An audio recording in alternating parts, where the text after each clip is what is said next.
In the measurements drawer, you will see all of the work that you've done on the canvas displayed. You can collapse the categories and also the measurements drawer to give yourself a bit more room to work with on the canvas.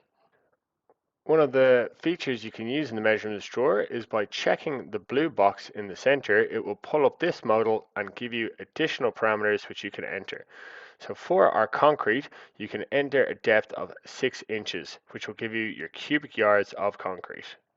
By checking the box next to any of the groups, you will be given the option to duplicate any length measurement or get a perimeter of any area or delete the group itself. In this instance, we're duplicating drywall to get our baseboard.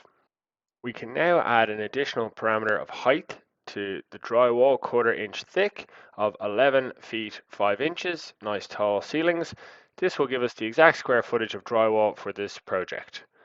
You can also see in this modal, you can add the pitch to any area. This is typically used by roofers to get the total square footage of the roofing.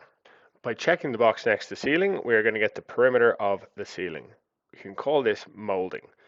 This is just an example of how using one measurement we can get a multiple material takeoffs.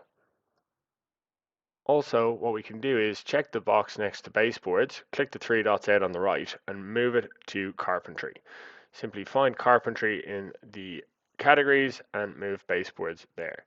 When we do create a new group, it will be available for us to measure in the tool drop downs. We can also edit it up here by changing group, changing color, and maybe changing its name as well.